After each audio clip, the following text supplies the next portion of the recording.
오늘 구약의 한 구절 말씀 읽고 또 신약의 한 구절 말씀을 읽고 오늘 주제 말씀 하도록 하겠습니다. 에스겔 3장입니다.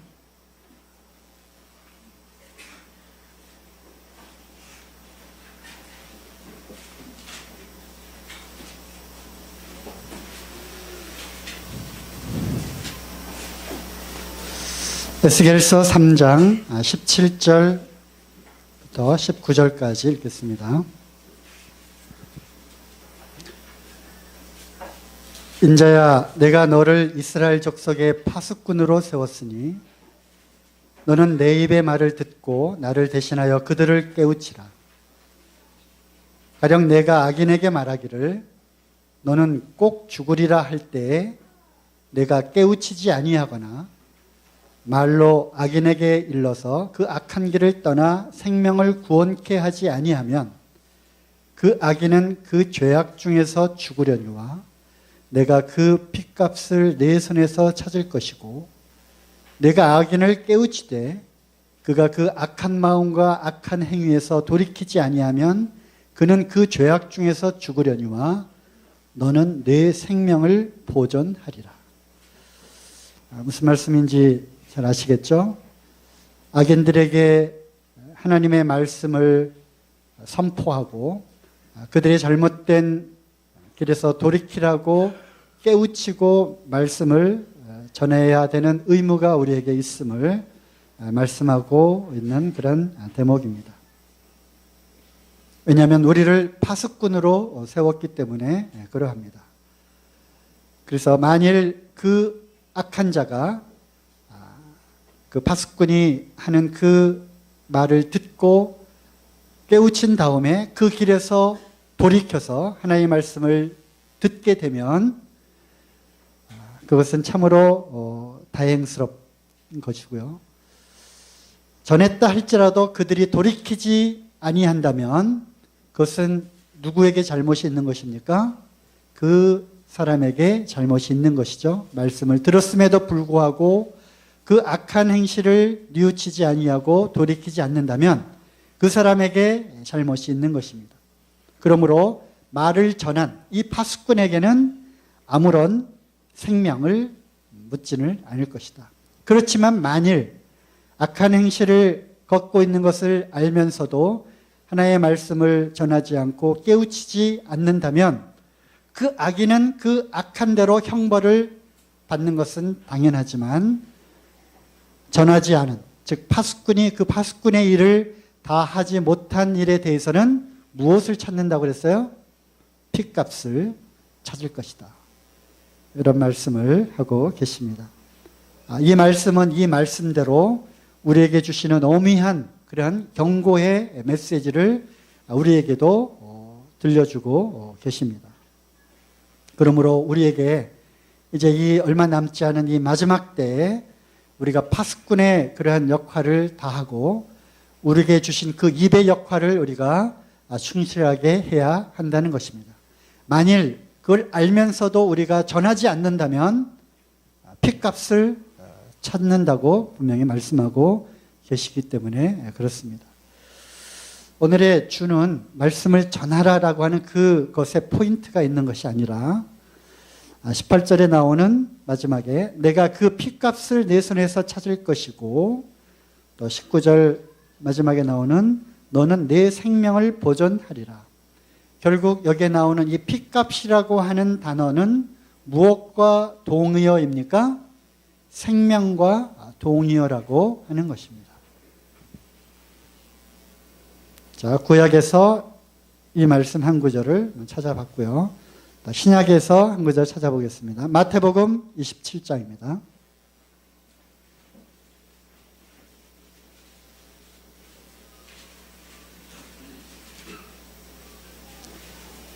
마태복음 27장 5절, 6절. 이 장면은 잘 아시는 장면으로서 예수님이 이제 십자가에 못 박혀 죽으시고 그 다음에 그를 은 30에 판 가론 유다에 관한 그런 말씀입니다. 마태복음 27장 3절 때에 예수를 판 유다가 그의 정죄됨을 보고 스스로 뉘우쳐 그 은 30을 대제사장들과 장로들에게 도로 갖다 주며 가로되 내가 무죄한 피를 팔고 죄를 범하였도다 하니 저희가 가로되 그것이 우리에게 무슨 상관이 있느냐 내가 당하라 하거늘. 바로 거기에 무죄한 피를 팔고 라고 하는 단어가 나오죠. 계속해서 읽겠습니다. 유다가 은을 성소에 던져놓고 물러가서 스스로 목매어 죽은지라. 대제사장들이 그 은을 거두며 가로되 이것은 피값이라 성전고에 넣어둠이 옳지 않다 하고 의논한 후 이것을 토기장에 밭을 사서 나그네의 묘지를 삼았으니 그러므로 오늘날까지 그 밭을 피밭이라 일컫느니라. 유다가 양심의 가책을 받고 예수님을 팔아 먹은 그 대가로 얻은 그 은 30을 이제 집어 던졌을 때 그 제사장들이 우리와 이것은 상관이 없다. 그리고 그 은 30을 우리가 거두는 것이 마땅치 않으니까 이것을 성전고에 넣어두라. 이것은 바로 무죄한 자의 피를 판 피값이다. 이렇게 말하는 장면을 보게 됩니다. 아까 에스겔서 3장을 읽으셨고 또 마태복음 27장 지금 이 구절을 읽었습니다. 구약의 한 구절, 신약의 한 구절 읽었는데요. 거기에 나오는 공통된 단어가 무엇입니까? 네, 피값입니다. 그래서 오늘의 주제는 피값입니다. 피값. 우리가 떡을 떼고 또 잔을 나누면서 또 한 형제님 또 이렇게 기도를 하셨죠. 육체의 생명은 피에 있다. 피 흘림이 없은즉 죄 사함이 없다라고 하는 말씀을 하셨습니다. 잘 아시는 대로 피는 곧 생명입니다. 그렇다면 피 흘린 이 가치는 즉 생명의 가치는 얼마나 될까라고 하는 것이죠. 오늘의 주제입니다. 특히 하나님의 아들 되신 예수 그리스도께서 흘리신 피의 가치, 피는 곧 생명이라 하셨기 때문에 그 아들 예수 그리스도의 생명의 가치는 과연 얼마나 될까? 우리의 죄가 얼마나 극악하였는지, 우리의 죄가 얼마나 악하고 또 악하였냐 하면 하나님의 아들 예수 그리스도의 피값, 그 생명으로 대속하지 않고서는 결코 용서받을 수 없었기 때문에 그 고귀한 피를 흘리신 겁니다. 그 귀한 그 생명을 던지신 것입니다. 왜냐고요? 우리의 죄가 얼마나 악하고 더럽고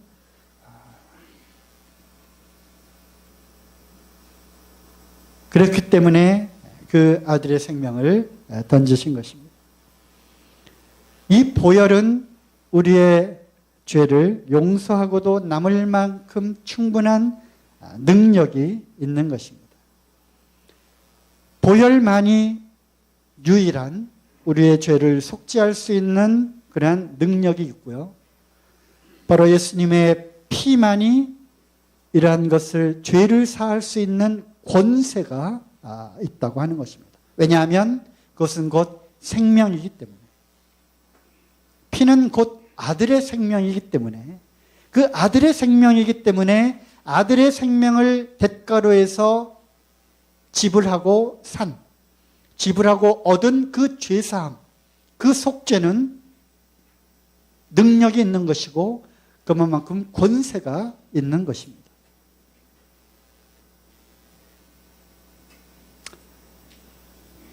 히브리서 9장 12절로 한번 가겠습니다. 잘 아시는 말씀입니다. 오늘 말씀들을 찾아보면서 한번 확인을 다시 한번 하는 그런 시간이 더 되었으면 좋겠습니다. 히브리서 9장 12절 염소와 송아지의 피로 아니하고 오직 자기 피로 영원한 속죄를 이루사 단번에 성소에 들어가셨느니라. 염소와 황소의 피와 및 암송아지의 죄로 부정한 자에게 뿌려 그 육체를 정결케 하여 거룩케 하거든 하물며 영원하신 성령으로 말미암아 흠없는 자기를 하나님께 드린 그리스도의 피가 어찌 너희 양심으로 죽은 행실에서 깨끗하게 하고 살아계신 하나님을 섬기게 못하겠느냐. 염소와 송아지의 피로도 그것이 그때그때 속죄하고 깨끗하게 하는 것이 가능했건만 어찌 흠없고 점없는 어린 양 대신 그리스도의 피가 어찌 우리의 모든 죄를 다 능히 깨끗하게 할 수 있을 정도의 그런 능력이 없겠느냐라고 반문을 하는 그런 장면입니다. 보혈만이 유일한 것이고 보혈만이 유일한 죄사함의 능력과 권세를 갖고 있다고 하는 것입니다. 그러므로 우리가 이렇게 찬양을 드리잖아요. 예수의 피밖에 없네. 영어로는 Nothing but the blood of Jesus Christ. 이제 남아공에 가면 그런 찬양을 할 거예요. Nothing but the blood of Jesus. 예수의 피밖에 없네. 오직 예수 그리스도의 피만이 이런 능력이 있는 것입니다. 왜냐하면 그것은 곧 가장 귀한 그 하나님의 아들의 피이기 때문에, 하나님의 아들의 생명이기 때문에 그런 것입니다. 에베소서 1장 7절입니다.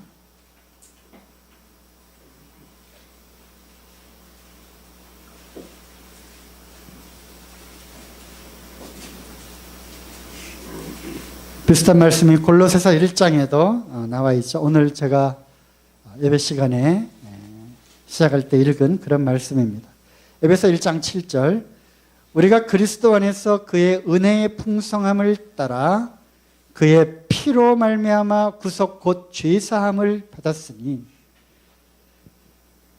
그래서 예수 그리스도의 피를 통하여 우리가 구속, 속죄, 다시 한번 쉽게 풀이한다면 죄사함이라고 하는 것을 받은 것입니다.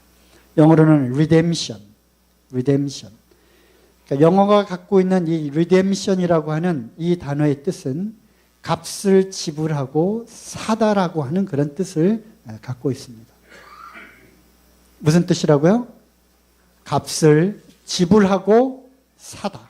그런 뜻을 갖고 있는 것입니다. 속죄 또는 구속, 아까 히브리서 9장에서 읽었던 영원한 속죄, Eternal Redemption입니다.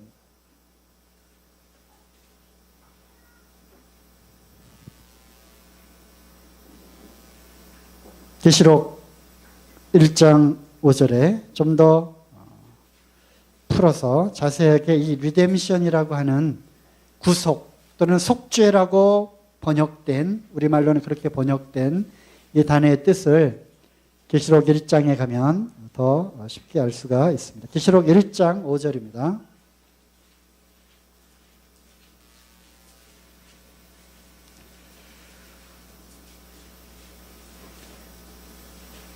또 충성된 증인으로 죽은 자들 가운데서 먼저 나시고 땅의 임금들의 머리가 되신 예수 그리스도로 말미암아 은혜와 평강이 너희에게 있기를 원하노라. 우리를 사랑하사 그의 피로 우리 죄에서 우리를 해방하시고, 우리의 죄에서 우리를 해방하셨다고 하는 것입니다. 영어로는 깨끗하게 죄로부터 씻기셨다 이렇게 되어 있는 것을 우리말로 해방했다라고 이렇게 번역을 한 것입니다. 예수님의 피로 우리를 죄로부터 씻기시고, 그리고 그 아버지 하나님을 위하여 우리를 나라와 제사장으로 삼으신, 우리를 왕과 제사장으로 삼으신 하나님, 이렇게 표현되어 있죠. 또 계시록 5장 9절 새 노래를 노래하여 가로되 책을 가지시고 그 인봉을 떼기에 합당하시도다. 일찍 죽임을 당하사 각 족속과 방언과 백성과 나라 가운데서 사람들을 피로 사서 하나님께 드리시고, 거기 나오죠?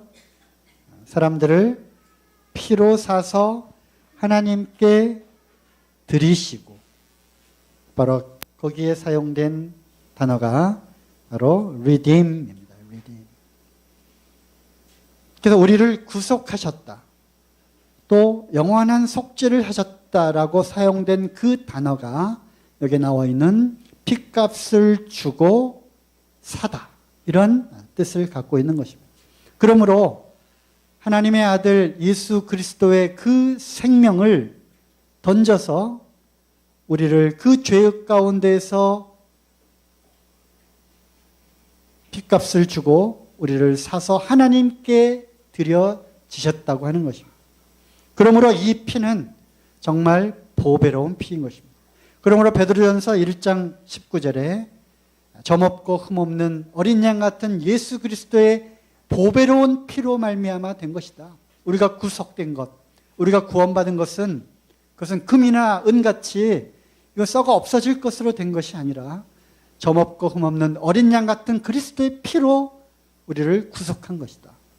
왜? 그것은 가장 귀한, 하나님의 가장 귀한, 하나밖에 없는 독생자, 곧 하나님 자신의 피를 들여서 우리를 그 생명의 그 대가를 지불하고 우리를 죄와 사망과 사단의 권세, 그 흑암의 권세로부터 우리를 건져내서 사랑의 그 아들의 나라로 우리를 옮기셨다고 하는 것입니다.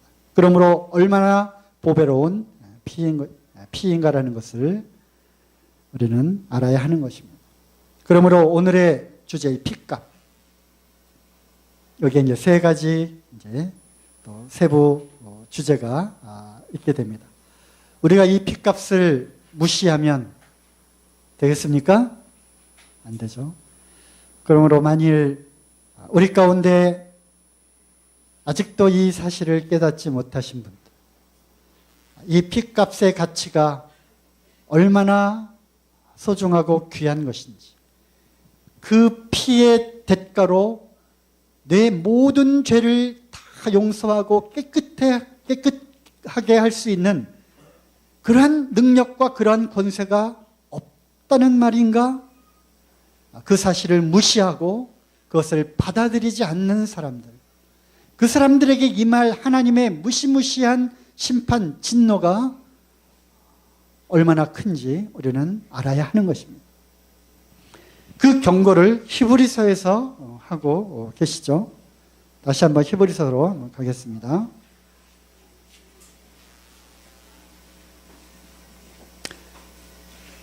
히브리서 10장 29절입니다.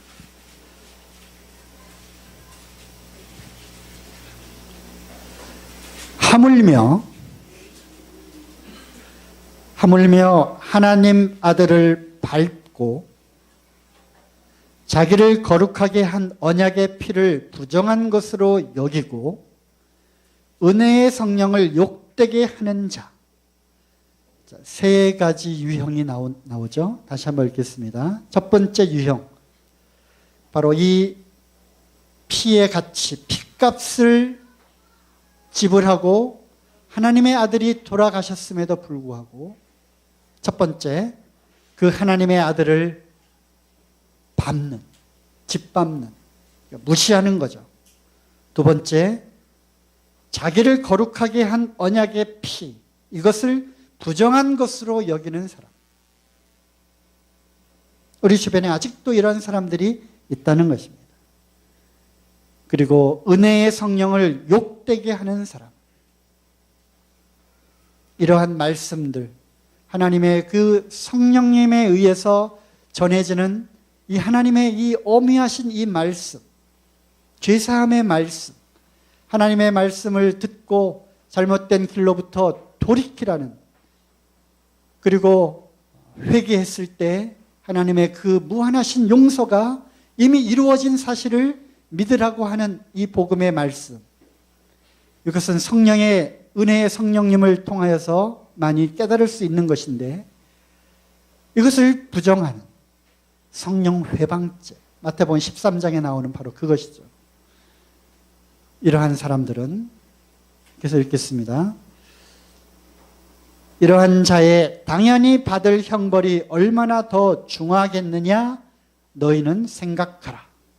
생각하라는 것입니다. 그냥 복음을 거절하는 것. 나 예수님 안 믿어. 나 하나님 안 믿을 거야. 그리고 뭐 복음 나 많이 들었어. 근데 믿어지지 않아. 지금 그럴 때가 아니라고 하는 것입니다. 그 말인즉슨 결국 무엇냐? 하나님의 아들을 짓밟는 것입니다. 그리고 바로 당신의 죄를 깨끗게 하게 한 그 거룩한 피를 부정하다라고 부인하는 것입니다. 그리고 은혜의 성령을 거절하는 것입니다. 그런 기회가 있었음에도 불구하고 이런 말씀들이 전해졌음에도 불구하고 그것을 가볍게 여기거나 그것을 무시하는 사람들은 생각하라고 하는 것입니다. 30절 이 말씀을 생각하셔야 되는 거예요. 30절 31절 말씀을 원수 갚는 것이 내게 있으니 내가 갚으리라. 핏값을 주셨지만 그것을 거절한 자에게는 내가 그것을 다시 찾을 거라고 하는 것입니다. 내가 도로 찾으리라 하시고 또다시 주께서 그의 백성을 심판하리라 말씀하신 것을 우리가 아노니 살아계신 하나님의 손에 빠져 들어가는 것이 무서울진저. 참으로 두렵고 무서운 그러한 경고의 말씀인 것입니다. 하나님의 손에 빠져 들어가는 것. 하나님의 손에 다시 그것을 거절한 대가, 아들의 피를 거절한 그 대가, 그 가치를 무시한 사람들, 그 사람들은 결국 하나님의 손에 다시 빠져 들어가게 됩니다. 내가 도로 찾을 것이다. 그 핏값을 다시 찾을 것이다. 이것은 아주 무시무시한 하나님의 경고의 말씀인 것입니다. 무시하지 마십시오. 그리고 생각하십시오. 그 아들의 피, 그 하나님의 그 아들의 피가 얼마나 귀하고 가치 있는 것인지. 만일 이것을 거절한다면 다시는 기회가 없다고 하는 것입니다. 두 번째로 우리에게 주시는 이 핏값에 대한 우리에게 주시는 또 하나의 교훈은 하나님께서 그리스도 예수 안에 있는 구속으로 말미암아 로마 3장 23절 24절 말씀 기억하시죠?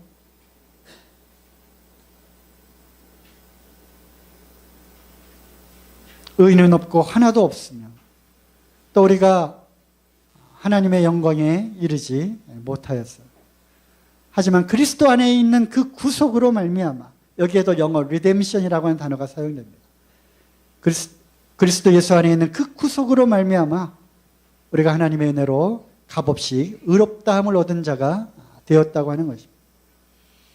그러므로 우리는 예수 그리스도 안에서 하나씩 구원받은 성도들입니다. 그러므로 이 성도들의 가치는 얼마나 귀한 것이냐 하는 것입니다. 그 고귀한 피를 주고 하나하나 불러서 불러내신 그 하나님의 백성들, 그리하여 핏값을 드리고 사서 하나님께 드려지시고 그 다음에 우리를 왕과 제사장으로 삼으신 그 하나님. 우리는 모두가 다 왕이고 제사장인 것입니다. 그러므로 성도 하나하나는 참으로 귀한 자라는 것이죠. 피의 대가를 주고 산 성도들이기 때문에.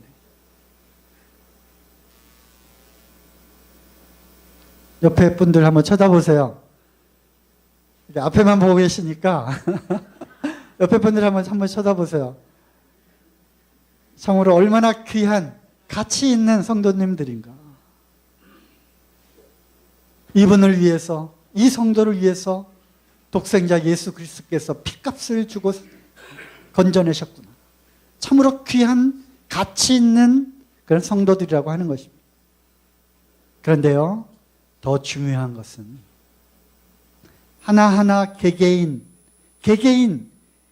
그 가치도 중요하지만 하나님의 말씀을 잘 이렇게 보면 결국 그들의 모임, 구원받은 하늘의 거룩한 부르심을 받은 형제들, 자매들의 이 모임, 우리는 교회가 얼마나 중요한 것인가를 알게 된다는 것입니다. 창세기 처음부터 계시록 끝까지 머리 대신 그리스도와 머리 대신 그리스도를 통하여 얻게 된 그 갈비뼈, 누구죠?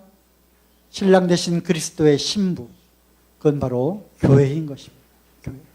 교회가 이제 들림받아서 완전한 어린 양의 혼인잔치에 함께하게 되는, 그리고 에베소서에 나오는 그 수많은 지체들 그 가운데 은사를 주시고 그것의 목적은 결국 하나님의 몸된 교회를 세우시고 든든하게 서게 하기 위해서 하나님은 교회를 선택했다고 하는 것입니다.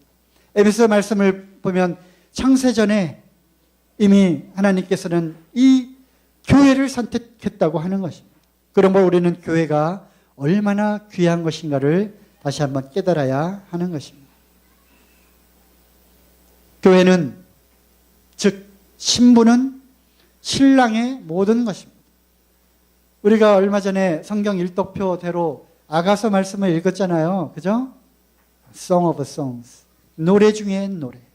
거기 보면 신랑과 신부, 신랑과 신부의 사랑하는 그런 연인 간의 그러한 애틋한 그 사랑이 얼마나 참 애절하게 시의 형태로 표현이 됐는지 모릅니다.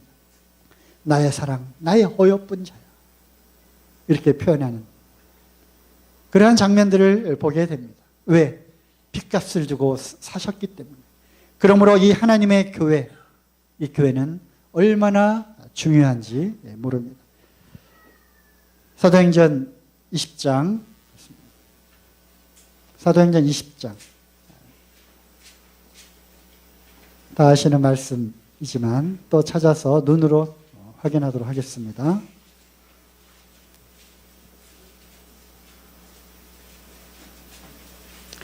(20장 28절) 너희는 자기를 위하여 또는 온 양떼를 위하여 삼가라. 성령이 저들 가운데 너희로 감독자를 삼고 하나님이 자기 피로 사신 교회를 치게 하셨느니라. 무슨 피요? 하나님이 자기 피로 사신 교회. 이 자기 피는 영어로 His own blood 이렇게 되어 있어요. 자기 소유의 피, 자기 소유의 피, 자기의 것인 피. 예수 그리스도, 이 땅에 오신 그 하나님, 육신을 입고 오신 그 하나님, 그 하나님이 피를 흘리신 겁니다. 자기 자신의 피, 자기 자신의 소유한 피, 하나님께 속한 피, 하나님의 생명인 것입니다. 그 생명을 드리고 사서 얻은 교회, 그 교회를 치게 하셨다. 그러므로 하나님의 교회의 이 가치는 얼마나 크고 존귀한 것인가를 우리는 알아야 하는 것입니다. 그러므로 우리는 교회 안에서 함부로 행할 수 없는 것입니다. 교회를 무시해서는 안 되는 것입니다. 그것은 곧 핏값을 주고 사신 그리스도를 무시하는 것입니다. 교회 안에서 우리는 망령되이 행해서는 안 되는 것입니다. 교회를 또 폄하해서는 안 되는 것입니다. 폄하, 우리 학생들 어려운 단어인가요? 교회를 우습게 보고 교회를 무시하고 함부로 행하는, 교회 안에서 그렇기 때문에 마구 함부로 행동하는 이러한 것들은 결국 그리스도를 욕되게 하는 것입니다. 그분이 흘리신 그 피의 가치를 손상케 하는 행동이라고 하는 것입니다. 우리는 그러므로 교회 중심적으로 살아야 합니다. 무슨 중심으로 살아야 한다고요? 교회 중심으로 살아야 하는 것입니다. 왜냐하면 하나님의 모든 핏값, 그 생명의 그 대가, 그게 바로 교회이기 때문에 그런 것입니다. 개개인 한 명 한 명 한 명 그 가치는 중요하지만 한 명 한 명이 있는 그거는 어떻게 보면 가치가 없는 것입니다. 모여 있을 때 이 무리, 이 지체가 몸에 그 하나하나가 모여 있는 이 몸 자체가 중요한 것이라고 하는 것입니다. 그러므로 어떤 사람들은 교회에 무용론자들이 있습니다. 나는 이제 구원받았으니까 라면서 교회로 모이는 것, 교회로 모이기를 힘쓰는 것, 이거를 무시하고요. 또 하나님의 교회를 판단하고 교회의 어떤 영적인 수준과 자기의 어떤 깨달은 바 그 영적인 그 수준을 비교해서 교회를 폄하하는 것입니다. 거기 가서 배울 것이 없다고 하는 것입니다. 자기보다 영적인 수준이 낮다라고 판단하는 것입니다. 하나님 보시기에 얼마나 가증스러운 그런 말이 되겠습니다. 그 안에서 섬겨야 하는 것을 배우는 거고요. 또 부족한 것을 채우게 하는 그런 목적으로 교회의 지체로 거기에 속하게 해주셨는데 그 가치를 모르는 거예요. 우리도 교파식 그러한 교회에 대한 생각을 버려야 하는 것입니다. 주일날 한번 참석하면 되는 거지 뭐. 그게 교회가 아니라니까요. 그게 교회가 아닌 것입니다. 그래서 나는 모일 때마다 이렇게 참석하고 있는데 잘하고 계십니다. 하지만 그 이상이 되어야 한다는 것이죠. 교회 중심적으로 산다고 하는 것은. 교회 중심적으로 산다고 하는 것. 그거는 단지 모여야 할 때 모여야 하는 것, 그것만을 또 의미하는 것은 아니라고 하는 것입니다. 교회 중심적인 삶. 어떤 분은 우리 지난주에 성도 주소록 받으셨죠? 주소록을 보고 매일 아침 기도하시는 분이 계셔요. 우리 가운데도 계신지 모르겠지만 계셨었어요. 그래서 처음에 나오는 그 명단을 쭉 보면서 그걸 기도하시는 거예요. 어느 형제님 가정, 어느 자매님, 또 거기 나와 있는 그 자녀들 명단을 보면서 또 기도해주고. 그러면 하루에 1시간 기도 시간이 짧은 거예요. 그 성도님 마음속에는 이 교회가 있는 거예요. 교회의 지체 성도들이 있는 거예요. 그러므로 기도합니다. 주소록을 보고 기도합니다. 주소록 나눠드렸죠? 네, 못 받으신 분들 계세요? 하나씩 가져갔어요. 그리고 매일 아침마다 그냥 쭉 명단을 보고 읽기라도 하셔요. 그러면서 기도하는 겁니다. 그런 마음들. 그것이 교회 중심적으로 사는 거예요. 교회가 무슨 프로그램을 하고 무슨 행사를 하고 시간이 되면 가지 뭐. 난 무슨 일이 있어 바빠서 못 갔어요. 말하기 시작하면 한도 끝도 없는 것입니다. 교회에 왜 그렇게 행사가 많은지 모르겠어요.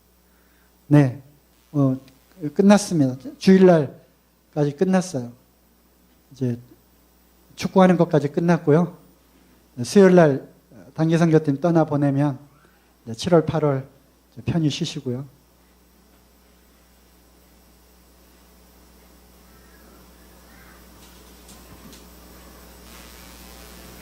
우리에게 주시는 두 번째 교훈, 핏값.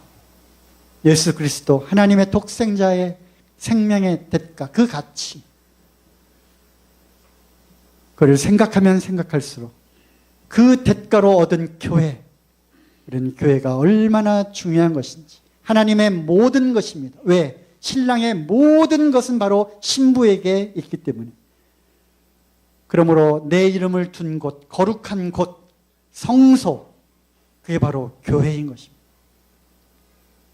그러므로 우리의 삶도 이제부터라도 온전히 교회 중심적으로 교회의 성도들을 생각하며 교회를 섬기는, 또 교회의 모든 그러한 일들, 전도하는 일, 또 함께 양육하는 그런 프로그램에 충실하게 또 따라오는 일, 또 교회를 위해서 헌신적으로 섬기는 그러한 일들, 이러한 모든 것들이 교회의 그런 삶이고 우리의 삶의 모든 것인 거예요.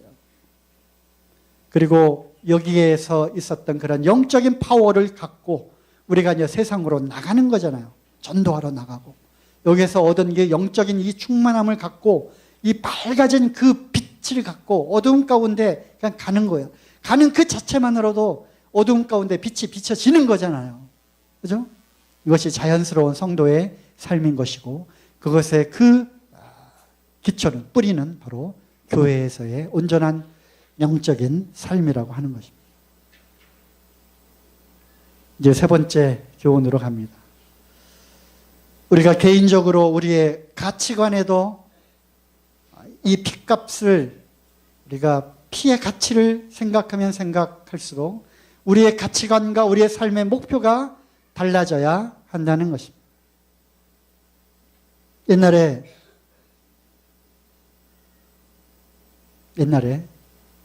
어떤 사람이 시골 고향에 가다가 큰 어떤 시내를 이제 만났어요. 옛날에도 자주 거기를 깊어지면 헤엄쳐서 건너기도 하고 아니면 그냥 때로는 허리, 때로는 뭐 목 밑까지 이렇게 오는 그러한 시내였기 때문에 잘 알고 있었어요.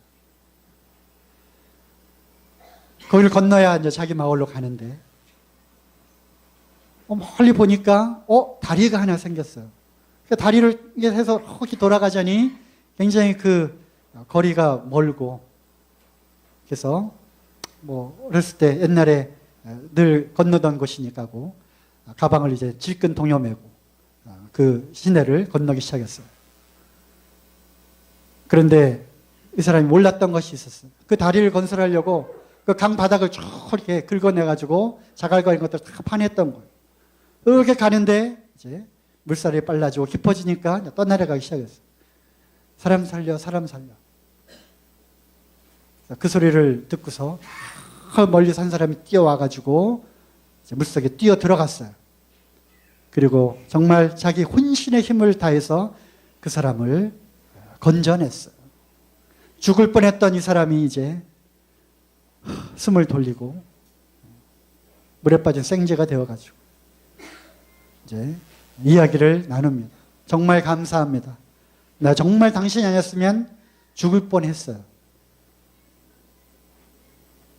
그러면서 무엇으로 보상을 해야 될지, 뭘로 보답해야 될지 참 모르겠네요. 주섬주섬 가방을 꺼내가지고 이렇게 손에다가 쥐어줬습니다. 그리고 이제 감사합니다라고 말을 하고 저쪽 다리로 이제 해서 이제 길을 떠났습니다. 물에 빠진 사람을 건져준 사람이 이제 그 사람이 가는 그 뒷모습을 보면서 손을 이제 펴봤어요. 물에 젖은 돈 3만 원. 3만 원이 그 손에 있었어요. 그러면서 그 사람이 멀어져 가는 그 뒤에 대고 뭐라고 말했는지 아십니까? 3만 원짜리 인생. 3만 원짜리 인생. 저 사람은 결국 3만 원짜리 인생이구나.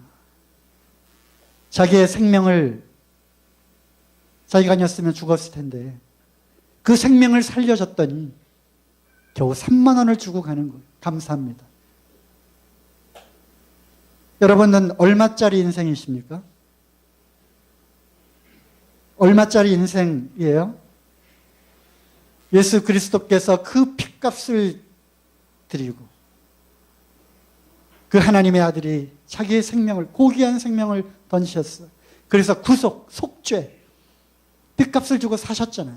흑암의 권세에서 우리를 건져내사 그 사랑의 아들의 나라로 건져주셨는데 겨우 우리의 그 가치가, 속죄함을 입은 그 가치가, 생명을 대신 얻은 그 가치가 3만 원입니까? 얼마짜리 인생인 것 같아요, 여러분? 우리는 속으로는, 이 말로는 그렇게 하고 싶어요. 우리의 생명을 다 드려도 아깝지 않습니다. 그렇죠? 그렇습니다. 그것이 실상 우리의 양심의 고백일 거예요. 다만 우리의 삶 가운데서 그것이 온전히 나타나지 못함을 안타까워하는 것이죠. 하지만 이제라도 우리의 이 삶의 가치를 우리는 다시 평가를 해봐야 하는 것입니다. 겨우 3만 원짜리 인생을 살지 않았으면 좋겠어요. 우리의 생명을 드릴 만한 그러한 가치가 있는 삶인가? 다시 한번 생각을 해보시기 바랍니다. 우리가 갈라디아서 2장 20절 말씀을 잘 외우잖아요. 우리가 은혜 가운데 사는 것은 이제부터 내가 사는 것이 아니요 나를 위하여 자기 몸을 들이사 다시 사신 그 예수 그리스도 그 아들을 믿는 그 믿음 안에서 사는 것이다. 또 고린도후서 5장 15절에 저가 모든 사람을 대신하여 죽으심은 산자들로 하여금 다시는 저희 자신을 위하여 살지 않고 오직 저희를 대신하여 죽었다가 다시 사신 자 바로 그분을 위하여 살게 하려 하심이라. 우리를 대신하여 죽으신 그 목적이 있다고 하는 것입니다.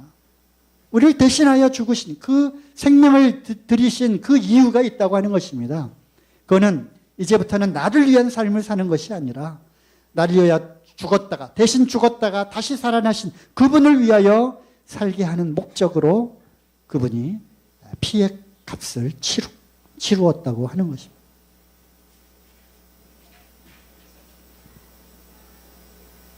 이거는 실화입니다. 실화.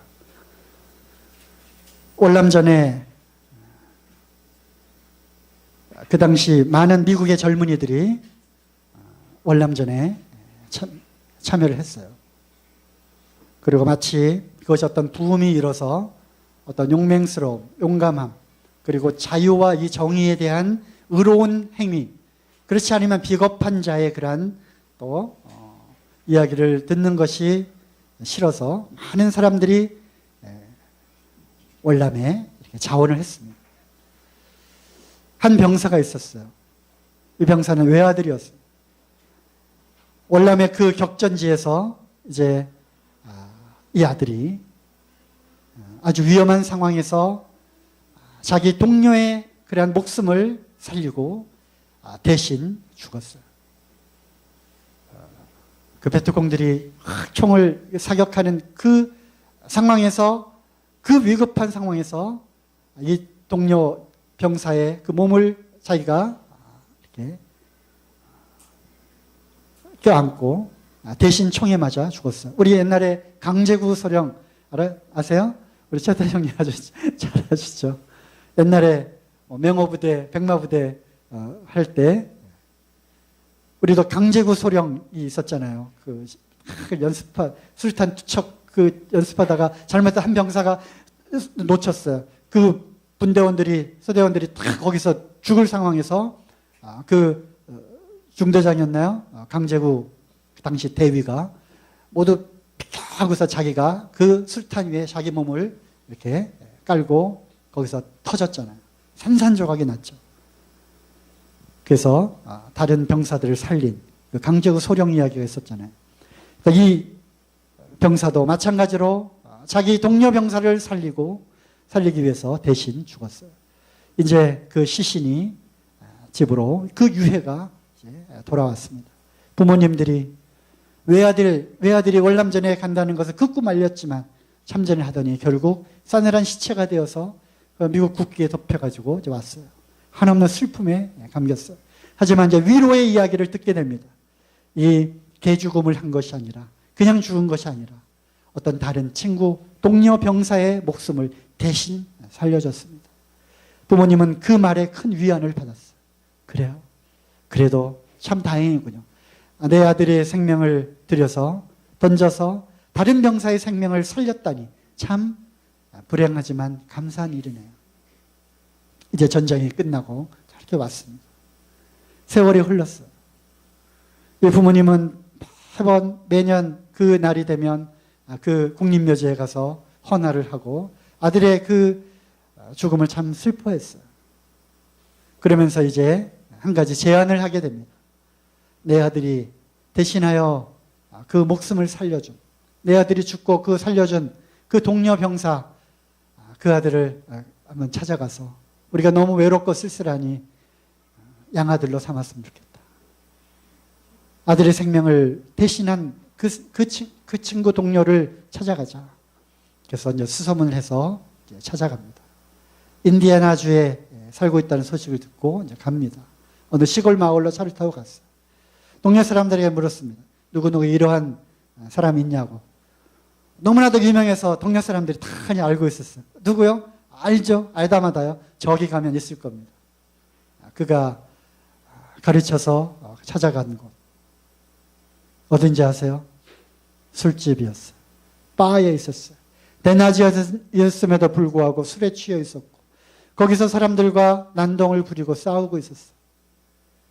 그 부모님이 그 술집에 문을 열고 들어갔을 때 그리고 사람들이 가르친 저 사람이라고 그랬을 때 얼마나 슬퍼했을까요? 내 아들이 바로 고작 저 술주정뱅이를 위하여 하나밖에 없는 그 목숨을 던졌단 말인가 하고서 쓸쓸하게 그 뒤를 돌아서 나왔다고 하는 이야기입니다. 실화입니다. 예수님이 피가, 그 피의 가치가 고작 우리의 삶을, 우리의 이 가치관을, 우리의 인생의 이 목표를 고작 그렇게밖에 못한다고 하는 것입니까? 그만큼 참 슬픈 일이 어디 있겠습니까? 우리 주님을 슬프게 하는 일이 다시는 있어서는 안 될 것 같습니다. 우리 주님이 우리를 술집에서 우리를 발견하도록 하셔야 하겠습니까? 예수님이 우리가 열심히 공부하고 산업 현장에서 열심히 일하고 그것은 마땅히 해야 될, 마땅히 우리가 자비량하여서 교회를 섬기고 주님을 섬기고 복음을 전할 그런 마땅히 우리가 해야 될 그런 일이죠. 하지만 우리의 삶의 가치, 인생의 목표, 목적 그것이 어디에 있는가라는 것은 우리가 한 번쯤 생각을 해봐야 하는 것입니다. 그러나 정말 감사하게도, 참으로 감사하게도 그럼에도 불구하고 우리를 끝까지 우리를 기대하고 우리를 인내하시고 참아주시는 하나님의 사랑은 참으로 놀라운 것입니다. 우리가 그리스도를 위한 삶을 살 때 주님이 기뻐하시고 보람을 느끼실 것입니다. 그러면서 이와 같이 말씀하실 거죠. 우리의 삶을 볼 때 내가 정말 그들을 위해서, 그를 위해서 죽기를 정말 잘했구나. 자, 마지막으로 한 구절 읽고 마치도록 하겠습니다.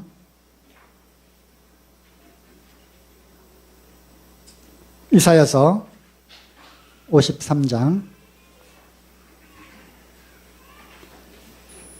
이사야서 53장 말씀은 다들 아시는 말씀이죠. 그 말씀이 계속 이어지는 가운데 11절입니다. 가라사대 그가 자기 영혼에 수고한 것을 보고 만족히 여길 것이라. 나의 의로운 종이 자기 지식으로 많은 사람을 의롭게 하며 또 그들의 죄악을 친히 담당하리라. 그렇습니다. 그분께서 자기 영혼에 그 수고한 것을 보고 만족히 여기게 될 것입니다. 우리의 삶을 통해서 우리의 정말 주님을 대신한 우리의 삶, 주님 기뻐하시게 우리 자신을 드리는 그 피값, 그 주님의 생명을 정말 가치 있게 여겨서 사는 그러한 삶, 그것을 우리 주님이 보실 때 우리의 삶을 보고 흡족히 여기고 만족히 여기게 해드리는 그러한 삶을 우리가 살아야 할 것입니다. 이상 말씀 마치도록 하겠습니다.